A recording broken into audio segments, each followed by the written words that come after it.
Welcome back to lesson 9.2 of Credit for Data Distributions and Outliers. So we'll be starting on page 14.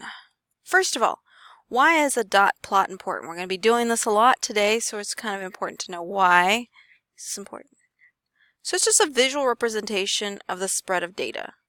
It kind of looks almost like a bar graph, but we're going to be using dots instead. You can use whatever you'd like. You can use X's, dots, but it just kind of tells us, like, essentially where or what people chose or what data is there for which category.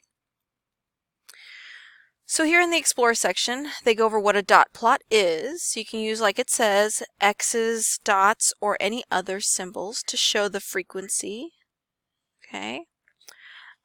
So on here, they give us salaries of 12 employees and the thousands of dollars. So 25,000, 30,000, 35,000, and so on. Looking at each of these choices, circle the number line with the most appropriate scale for this problem. Okay, so we're going to circle the number line that kind of fits this data the most. So here's my question. This first one, why not this one? Which is what we discussed in class. Well, you notice the highest number is 60 and the lowest number is 25. Whereas here, the highest number is 100 and 0. There's some extra numbers we just don't need. The bottom one, which is a little bit better, as you can notice, it still kind of runs into that same question because, again, the lowest number we have is 20. On here, we only have 25. So this one's a little bit better. But notice here, our highest number is 60 and still too high. All right, so that's kind of why and why not that one. We're going to select this one because notice how the range is a little bit closer to what we have. So here we have 25 and 60. This is ranging from 20 to 70, so that's a little bit better. All right, so essentially just writing a sentence as to why this one that we circled is the best fit for this data. Pause and do that now. Moving on, we have here create and label. So using that same data, we're going to go ahead and create a dot plot. So here, notice how we use those numbers. So I'm going to write in the numbers in the middle, like 25, 35, 45, 55, 65, because I'm noticing a lot of my data points have the 5 or 0 ending. Okay, so in this first group, I notice 25 appears once, so I'll put 1x. 30 appears once, so I'll put 1x there. And 35 appears 1, 2, 3, so that gets 3 x's. You can use dots, by the way. You don't have to use x's. Whatever you'd like to use. But we'll continue on. There's about 1, 2, 3 40s. About 2 45s. 1 50 and 1 60. All right.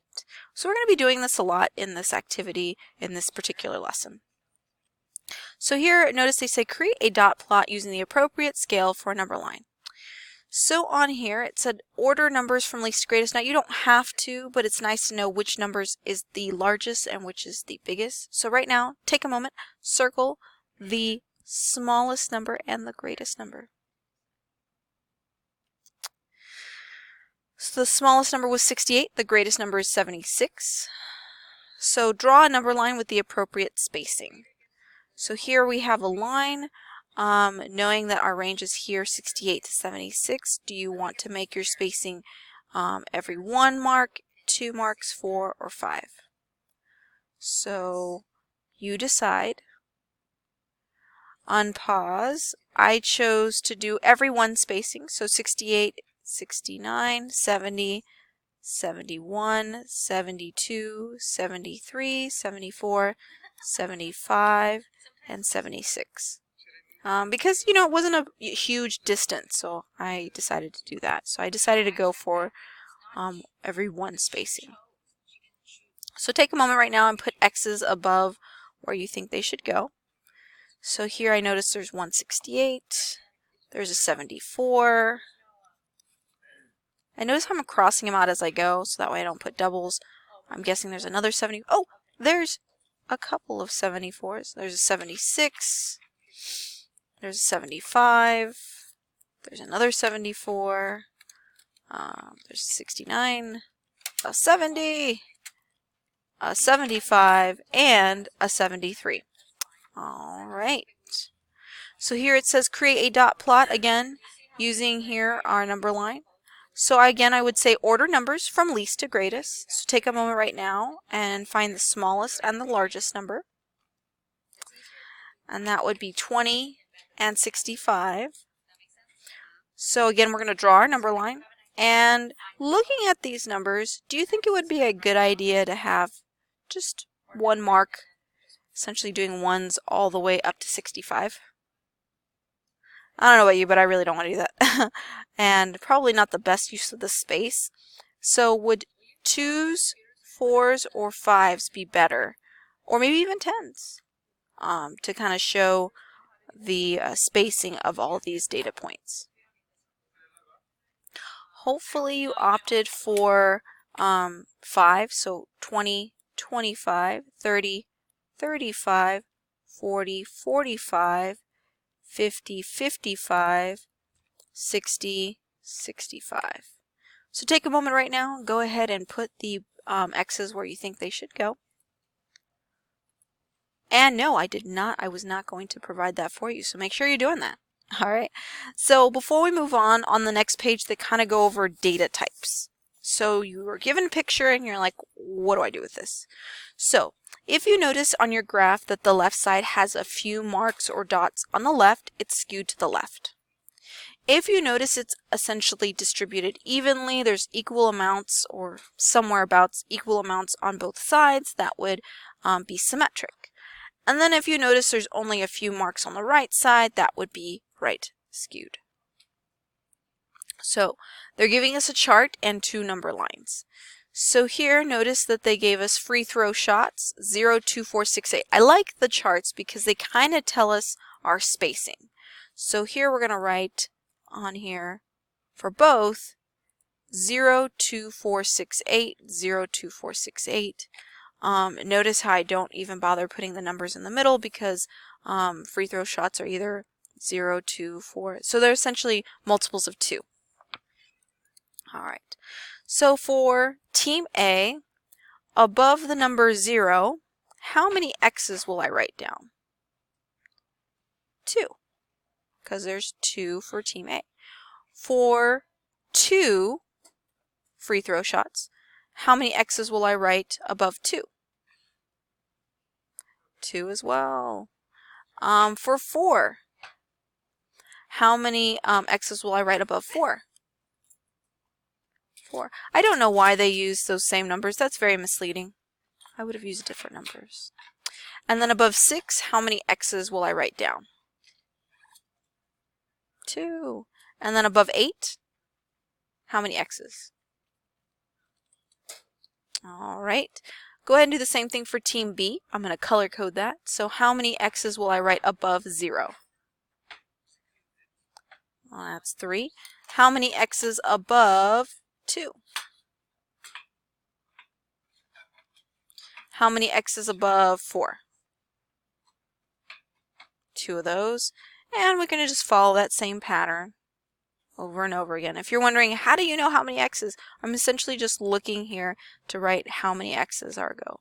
So essentially, that was 2, 2, 4, 2, 2, 3, 4, 2, 2, 1. All right. So here now we have our both pictures. Decide whether Team A is left symmetric or right skewed. And decide if Team B has left skewed, symmetric, or right skewed, and explain why you chose that. I know I'm not going to give you the answer, so you're going to have to do that. For the checkpoint, we're already there. That was quick. Decide whether a best fit would be 1, 2, 4, or 5, and I told you if we have that, essentially, that kind of already tells us our spacing. So we can kind of say, okay, well, that's 0, 10, 20, 30, 40, 50, 60, 70, 80, 90, 100, and then 0, 10, 20, 30, 40, 60, sorry, 50, 60, 70, 80, 90, 100. I notice essentially here I'm now going to put 0 x's, 1 x, 2 x's. So this just helps me to kind of see, okay, how many x's am I writing down? 2 x's here. 3 x's there. 1, 2, 3. So you can use this as a method. 1, 2, 3, 4 x's there. For 60, that's 1, 2, 3. I'm not going to do the whole thing. I want you to kind of try this out. But try out and finish out the data plot, dot plot for A and B, and then again, tell me whether you think it's left skewed, symmetric, or right skewed for each. For the homework, essentially you're just writing down, kind of creating some dot plots for those data points. So make sure you're making a dot plot for that. Same thing for number 3, number 5, sorry, number 3, number 5, number 7, and then for numbers 13 and 14, make sure you're also kind of telling me whether it's left skewed, right skewed, or symmetric. If you need help with any of these homework problems, please come into the center. We have tutors and teachers who are wanting and willing and want to see you complete this lesson and understand. So take care. We'll see you on the next video.